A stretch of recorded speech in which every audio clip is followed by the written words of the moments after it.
Bom, boa tarde, pessoal. Tudo bom? Bom, aqui vamos a fazer uma, uma revisão, uma pequena revisita às questões sociais das mudanças climáticas. Como nós temos visto também no desenvolvimento da oficina que estamos fazendo agora, sobre como essas inundações, como a modelagem de inundações podem cruzar ou combinar com diferentes questões territoriais, tais como a presença das pessoas e seus contextos socioeconômicos. É bem importante entender o porquê acontece isso, ou quais são as implicações de uma sociedade que procura o benefício econômico e o mesmo capitalismo. Hum. Todo o nosso desenvolvimento está feito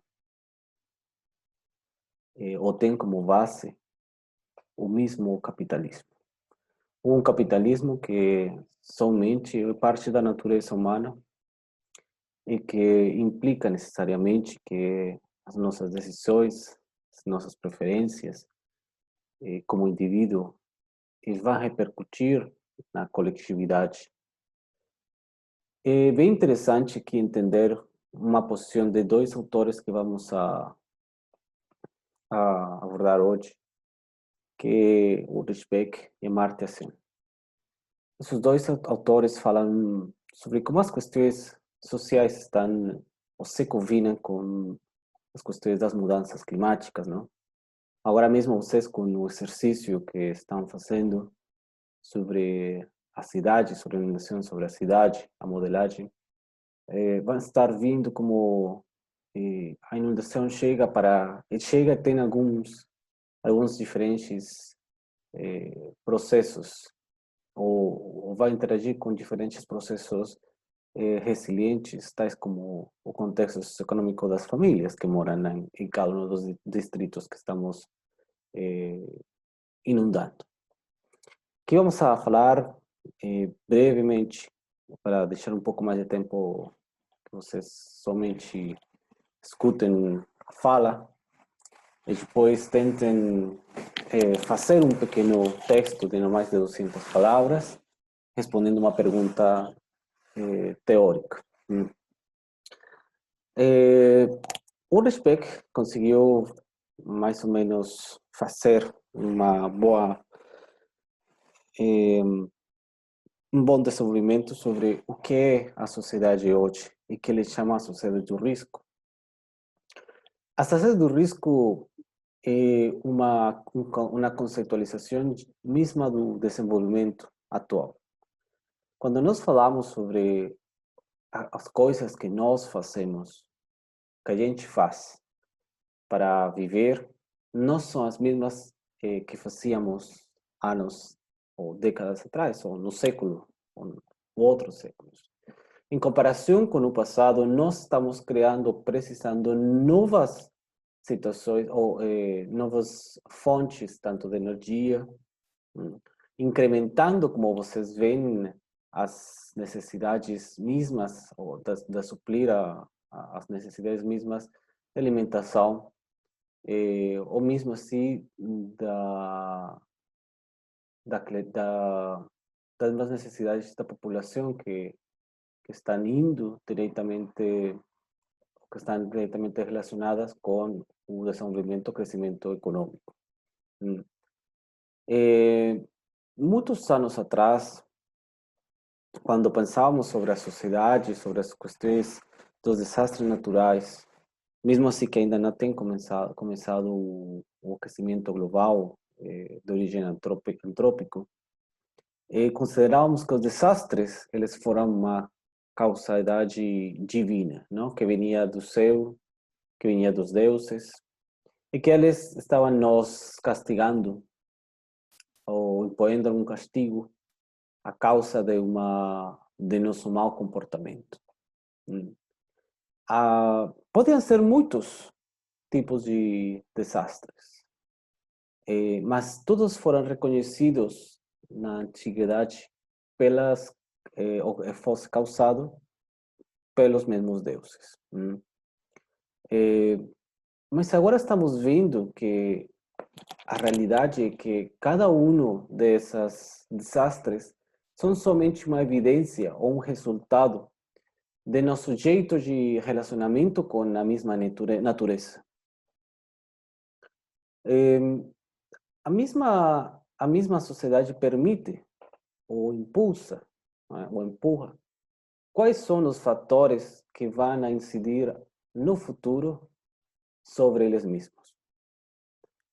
Por exemplo, a construção ou a extensão de uma cidade perto de uma zona inundável, que isso todo mundo está assistindo anos, mais ou menos desde o século passado, de como as cidades vão crescendo, ou vão incrementando sua área urbanizada, e isso está respondendo às necessidades da população humana. Mas essa mesma incremento dessa distribuição humana vem com contextos socioeconômicos diferentes e diferenciais. Uma sociedade com pouco interesse no bem-estar de todos, dos demais, também dos outros, é uma sociedade que está destinada a criar mais problemas continuamente. Assim mesmo, nós devemos entender que tudo aquilo que acontece como um desastre não é mais natural. É um desastre causado pelas mesmas dinâmicas econômicas e dinâmicas da sociedade, que vem do crescimento econômico, das necessidades de cumprimentar as preferências das comunidades mais ricas. E isso vai tudo relacionado com implicâncias ou impactos diretos sobre a mesma natureza. Muitas vezes precisamos de mais comida, então a demanda de carne bovina no mundo está crescendo. Isso implica novas áreas de pastagem. As áreas de pastagem devem ser novas, devem ser também de forma extensiva. Então, o que nós fazemos? A gente precisa mais área, então precisa desmatar a Amazônia. Para cumprir com essas exigências do mercado, somente. O que nós estamos fazendo é criando novos riscos. Riscos que são repartidos dependendo das diferenças sistemáticas das sociedades.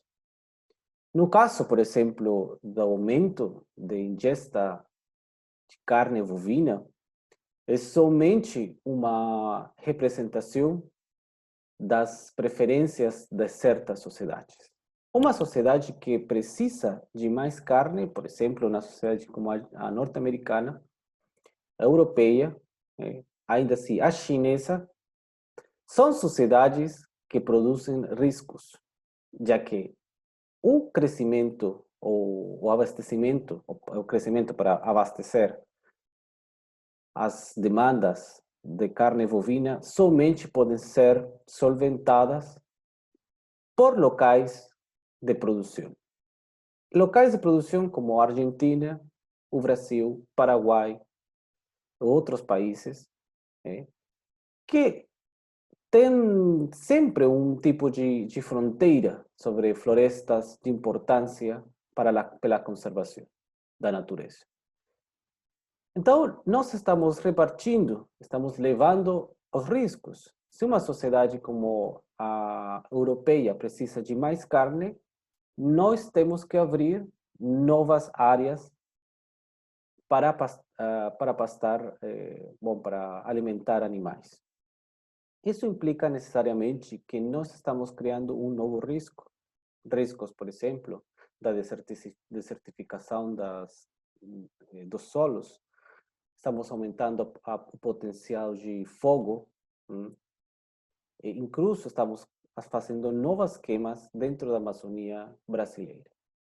Então, nós pensamos, ou nós devemos entender que cada uma dessas coisas que vêm a suprir ou as necessidades da demanda do mercado, vão ter impactos diretos sobre os nossos recursos.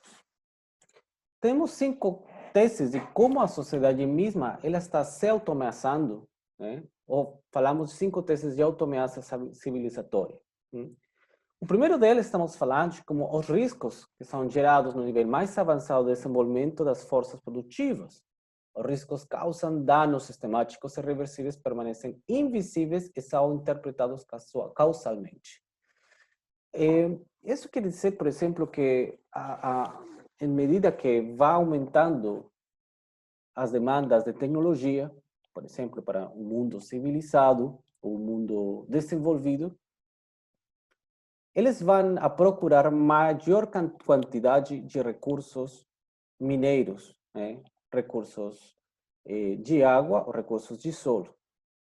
Todas essas explotações que estão fazendo, que estão criando, elas não vão ser contabilizadas ou tenidas em conta no momento de entender como os impactos desses países estão causando sobre a natureza. Porque eles somente recebem o material para produzir.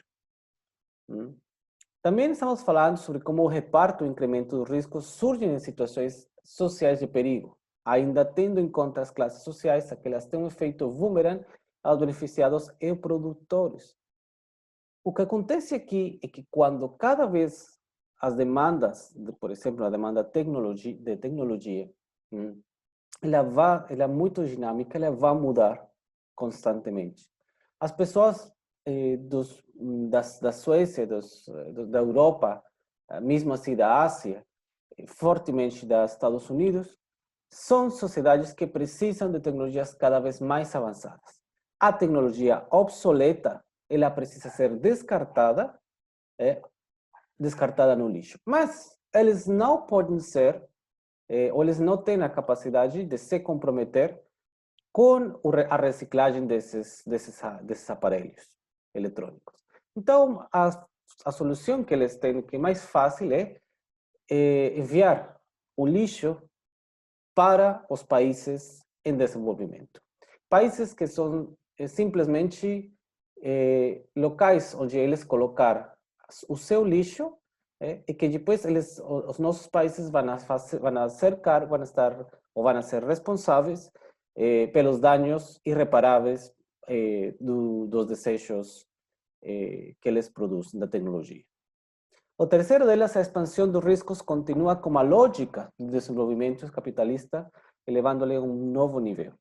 A sociedade industrial produz aproveitamento econômico dos riscos causados, a situações de perigo potencial político da sociedade. Tudo isso, dessa lógica de desenvolvimento que nós estamos assistindo há muitas décadas atrás, a verdade somente é uma expansão dos riscos. Cada vez que inventamos ou criamos uma nova tecnologia, incrementamos as possibilidades de escolha para as pessoas, estamos criando novos riscos. E esses riscos estão colocando em perigo as mesmas sociedades que estão fornecendo esses materiais de produção. Quarto, a riqueza pode ser possuída, mas a causa do risco está sendo afetada e depende da locação civilizatória. Onde falamos aqui é que a importância dessas sociedades é que elas podem criar nova riqueza, mas essa riqueza somente está baseada nos riscos que outros países estão pegando por eles.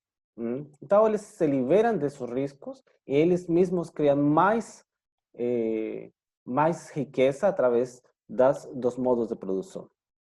Por último, os riscos reconhecidos socialmente se tornam políticos, onde finalmente cada coisa que está acontecendo, cada risco que se está gerando em nossos países está virando em um espectro político de difícil ou muito conflitivo.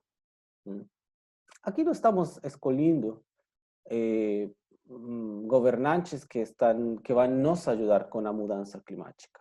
Não, estamos escolhendo governantes que denegam ou que negam a mesma existência da mudança climática. E também governantes que não têm interesse em solucionar ou solventar as problemáticas ambientais, porque eles mesmos, em muitas ocasiões, estão sendo apoiados pelas mesmas mineiras. Então, eles não têm muito interesse de dar importância. Não, E falamos, então, que tudo está mudando realmente até uma globalização dos riscos. E essa globalização dos riscos são globalizações que finalmente eles vão voltar diretamente para aqueles mesmos. As questões, por exemplo, da tecnologia, não vai ser possível desaparecer num país em desenvolvimento. Não. É somente vai criar novas interações com esses países. O que acontece quando você abre as portas para a liberação econômica entre um país rico e um país pobre? Não são um instrumento igualitário ou equilibrado da produção econômica e da integração econômica. Não. Vocês abrem espaços que vão ser ocupados através da modernização de diferentes tipos de atores que vão a causar maiores quantidades de estrago sobre a sociedade com menor potencial de crescimento econômico. Assim, nós podemos falar, então, de uma sociedade do risco. Essa sociedade do risco não é mais que a sociedade atual industrializada. E também aqui o que o Ulrich, que também falava, nesse momento, ele não tinha em conta a sociedade da informação, ou a mesma sociedade de desinformação que existe atualmente. Então, desde aí, nós partimos de um desequilíbrio próprio, tanto do acesso às informações e do mesmo uso, ou do mesmo jeito que nós estamos assistindo com as novas tecnologias ou as mesmas redes sociais que manipulam o entendimento e a mesma informação das pessoas e suas escolhas coletivas. Então, aí foi bem importante entender como a sociedade do risco é uma sociedade em desenvolvimento e em nossa sociedade atual. E, partindo assim dessa situação, nós devemos falar aqui do conceito de pobreza. Para a gente é importante entender que tem muitos conceitos de pobreza. Aqui nós vamos a falar sobre Amartya Sen, que é um autor índio, que fala como as pessoas, na atualidade, eles têm dentro dessas múltiplas formas de avaliar a pobreza ou de entender a pobreza, não são muito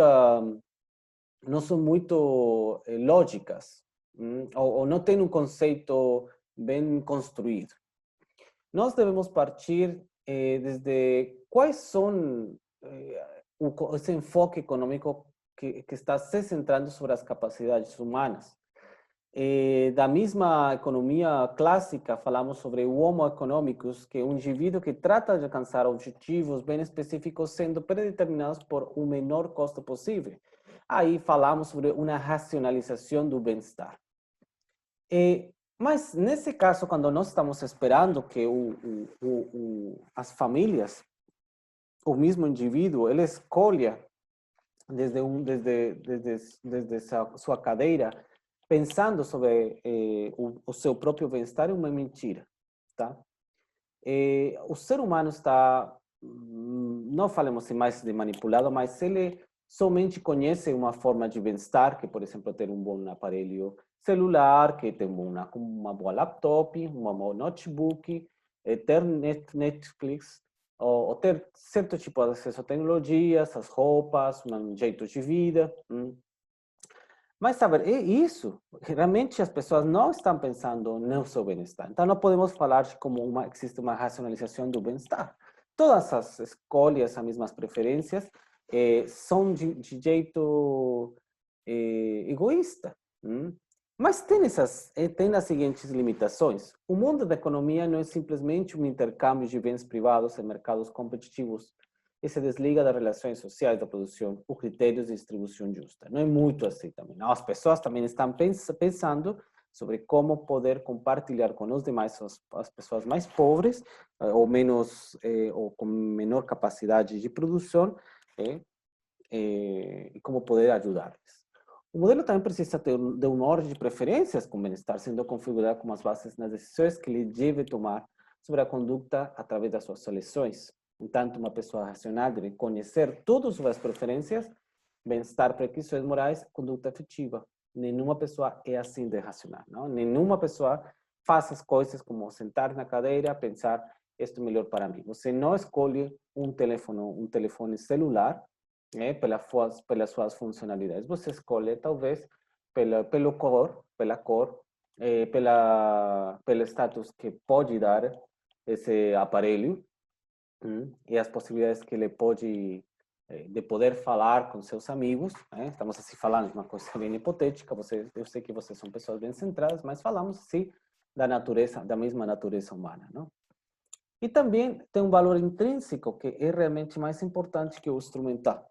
As pessoas, e por isso que não escolhem um aparelho, um celular, porque eles conseguem fazer ligações. Não, é porque eles gostam desse tipo de modelo, desse tipo de companhia, da cor, como estava falando, também do status que ele pode implementar. Então, assim falamos de como o real sujeito tem certo tipo de preferências que somente que estão ultrapassando essas formas de eleição, que estão também transversalizando a esses jeitos ou essas formas que eles percebem as formas de escolha. Nesse sentido, falar de pobreza é falar das capacidades que são limitadas para as pessoas, desde a perspectiva do ser.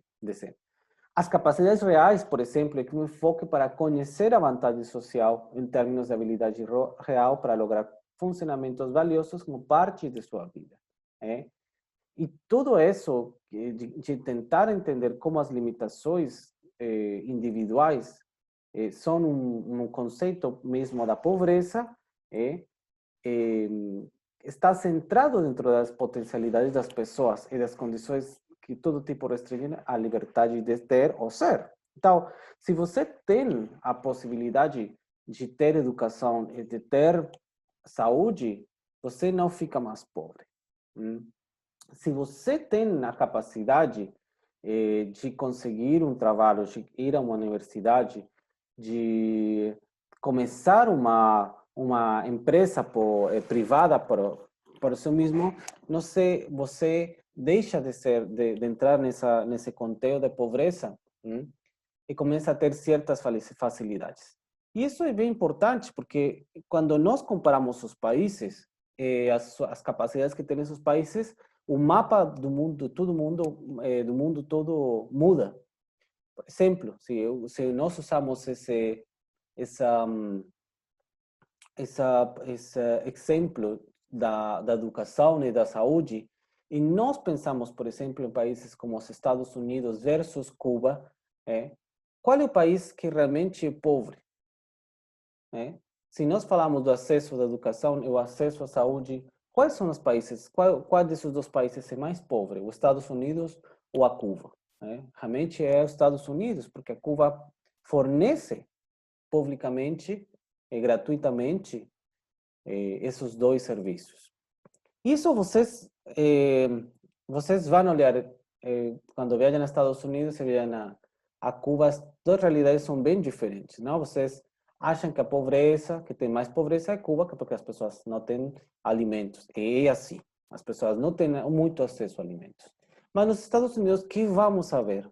Vamos a ver uma grande riqueza que as pessoas têm, em muitas poucas mãos, e muita quantidade de pobres, mais pobres que nos Estados, que na Cuba. Porque são pessoas que não têm acesso à alimentação, não têm acesso à saúde e não têm acesso à educação. São pessoas que finalmente nunca vão sair dentro desse sistema da pobreza. Os dois sistemas estão restringidos, como o sistema comunista e o sistema capitalista. Eles dois permitem, desculpa, porque o sistema comunista é um sistema político, mas também para comparar, tem que fazer comparação com o sistema socialista, que é um sistema econômico. Então, o sistema econômico socialista versus o sistema capitalista, econômico capitalista, eles não são a panaceia para combater ou para reduzir a pobreza no mundo. São dois sistemas que foram implantados e que não estão conseguindo reduzir ou aliviar ou incluso conseguir algum tipo de objetivo para melhorar as condições de vida das populações do mundo. Né?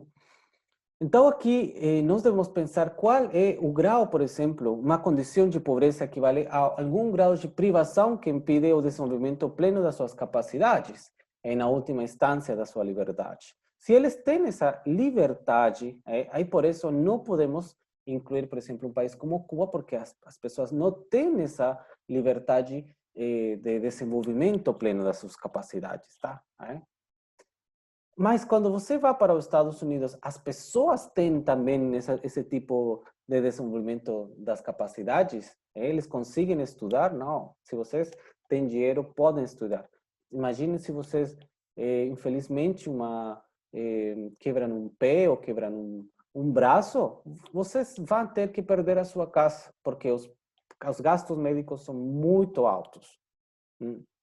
Então, infelizmente, nenhum desses sistemas econômicos, tanto o socialista ou o econômico, vai permitir esse desenvolvimento pleno dessas capacidades. Tá? Aí entramos em um desequilíbrio bem interessante entre o que pensamos nós sobre a riqueza e o que pensamos sobre a pobreza. Então, sem falar sobre como superar essa condição de pobreza, essa condição de pobreza, a superação dela, está diretamente associada ao ingresso real percebido do sistema produtivo, mas outros que não correspondem à opulência econômica. Ele fala que, ainda assim, quando o econômico pode não ser importante no momento de, ou não pode ser, ou está sendo cada vez mais reduzido na sua potencial como medição da pobreza, é bem importante. E devemos manter que essa ganância econômica e comparativa entre os diferentes países vai fazer a diferença entre, mesmo assim, o acesso ao sistema financeiro. Se vocês, é bem diferente se vocês têm acesso financeiro no seu banco, em caso de precisar um empréstimo, ou vocês também têm a capacidade de fazer poupança, é muito melhor que não ter. O acesso a esse tipo de mecanismos financeiros também faz parte dos componentes mesmos da riqueza. Então, mas mesmo assim, também devemos ter em conta outros, como a saúde, a educação, a possibilidade de criar empresa privada, as suas possibilidades de férias em algum local, as possibilidades de mobilidade humana. Aqui já falamos de um desequilíbrio desde a América Latina a outros países do norte, que eles têm a possibilidade de migrar sem nenhum problema, mas nós não temos. Então, realmente são situações que vão se complexizando em base com a comparação que temos entre os diferentes países do mundo, não? Então, quem é pobre? Aqui falar de quem é pobre finalmente. Centrado nas privações de capacidades básicas, os empobrecidos, isso é bem importante, não somente são pessoas pobres, são pessoas empobrecidas. A realidade é que, por exemplo, vocês vão comprar uma leite para seus filhos na Espanha, é muito mais barata que comprar na Argentina, por exemplo. Então, o que está acontecendo? As cadeias de de produção onde estão. Realmente estão aqui na América Latina, algumas estão na Europa. Né? Mas por que é muito mais caro comprar leite para filhos na Argentina que na Espanha? Porque são questões que estão nos empobrecendo constantemente. E por isso que não falamos somente de um status quo de pobreza. Estamos falando de uma dinâmica que vai empobrecendo as mesmas pessoas, as mesmas sociedades. E esses empobrecidos carecem da liberdade de empreender as atividades importantes, que têm razões para valorar e escolher. Todas as pessoas que moram em países de regime comunista, por exemplo, político, não?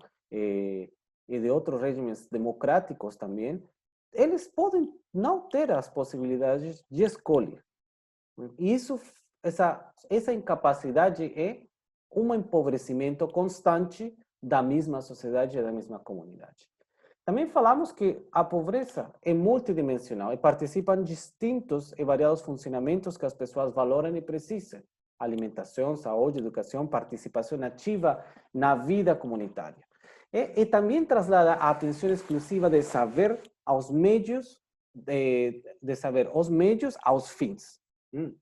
Que os indivíduos têm razões para perseguir e, portanto, as liberdades necessárias para poder satisfazer aqueles fins. Se seu fim é poder ser uma pessoa feliz e seus componentes de felicidade, suas variáveis de felicidade, e poder ter uma família, sua sexualidade não pode ser um impedimento para ter uma família. Se, por exemplo, sua felicidade está no desenvolvimento profissional, você, como antropólogo, não pode estar subeditado a umas decisões governamentais onde sua capacidade ou suas possibilidades de trabalho são muito reduzidas a causa de umas obrigações impostas pelos governos. O fechamento das faculdades das ciências sociais, por exemplo. Então, tudo isso que acontece estão quebrando as liberdades civis de todos no mundo. Não? Então, finalmente, nesse caso, já levando aqui um pouquinho, voltando aqui a falar aqui de Vecchio da sociedade da riqueza, da sociedade do risco, tudo tem umas consequências, não? Tudo aquilo que vem no passado. A pobreza, por exemplo, as condições de vida em muitas cidades, por exemplo, no nosso caso de estudo que estamos trabalhando na inundação da cidade, devemos ter em conta quais são os modelos e os meios de reparto dos riscos que se diferenciam sistematicamente daqueles do reparto da riqueza. Para onde está a riqueza? Quem está ficando, quem está pegando essa riqueza? E quem fica sem riqueza? Ainda não é exclusivo e pode ter solapamentos entre eles. Não todo mundo é pobre ou não todo mundo é rico. Não existem somente duas categorias. Tem também graus de cinza entre esses dois termos. As riquezas são acumulativas, de arriba. As riquezas vão se acumulando mais arriba. Mas os riscos vão se acumulando hacia baixo. Por quê? Que realmente a capacidade, uma vez vocês têm uns modos de produção, vocês podem ficar ainda mais ricos. Mas se você simplesmente é uma pessoa que não tem as possibilidades, você somente vai incrementando o risco de sofrer algum tipo de desastre a causa de onde você pode chegar a colocar sua casa. Por exemplo, aqui em Parafitos temos algumas casas, que são realmente muito diferenciais, mesmo assim, do prédio que fica aí atrás, que está feito com material. Essas duas famílias ainda morando uma frente de outra, a capacidade de resiliência ou capacidade de resistência que eles têm ante uma inundação ou qualquer chuva, não? Ou qualquer tormenta, é diferente. Os ricos podem comprar a segurança e a liberdade do risco, eles podem escolher onde morar, eles vão escolher os melhores locais, também o mercado vai oferecer a eles, dependendo da capacidade da compra, da capacidade financeira, econômica, quais são exatamente essas possibilidades de escolha que eles têm. Mas os pobres não têm essa possibilidade. Os pobres têm que ir para as periferias, onde são os preços mais baixos, onde são as zonas inundáveis, as zonas mais quentes, por alguns casos. Então, isso é bem importante. Também dentro disso, nós falamos a entender como um efeito boomerang está se criando constantemente no momento em que as sociedades mais desenvolvidas criam novos riscos nas sociedades menos desenvolvidas ou em desenvolvimento, não? A verdade é que somente vai durar isso muito pouco. E estamos assistindo nessa situação atualmente. Quando os portugueses os espanhóis invadiram nossas terras aqui na América Latina, nesse momento, em todas as áreas pré-colombinas, eles não tinham claros se, ou eles tentariam evitar a nossa presença nas suas cidades, não? Nas cidades deles. Então, o que aconteceu? Quando eles saíram daqui, a cultura foi tão permeada, a sociedade indígena foi tão permeada que nós já viramos já crioules, não? Viramos pessoas que podem falar uma língua europeia, que têm algumas fações europeias e que têm uma cultura europeia. Entanto, eles criaram um novo risco. Abriram as portas às comunidades que foram historicamente relegadas, não? Que foram historicamente reduzidas e empobrecidas por eles mesmos. Então, agora nós vamos a fazer o mesmo que eles fizeram lá. Nós invadimos a Espanha, nós invadimos o Portugal. O que acontece, por exemplo, com as migrações árabes ou as migrações do Síria? Eles também têm que invadir os países que criaram esses mesmos problemas. Os Estados Unidos constantemente têm fluxos migratórios muito altos desde a América Central, porque são locais onde eles colocaram os mesmos governos, eles criaram esses riscos ou criaram novos problemas e desastres que fizeram as pessoas sair correndo desses países. Então, a única solução é ir para onde as situações parecem um pouco melhor, não? Então, é um efeito remolino, onde realmente as categorias, desatam as categorias de culpável e vítima. Então, até aí, gente, eu queria somente falar uma coisa assim, bem corta para vocês tentar de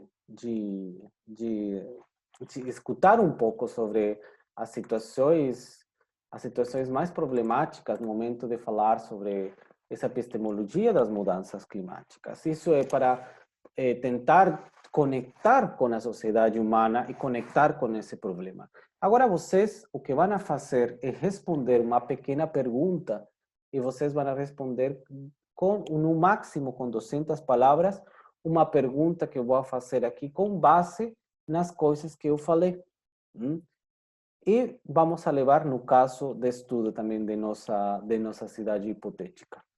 Bom, abraço, gente.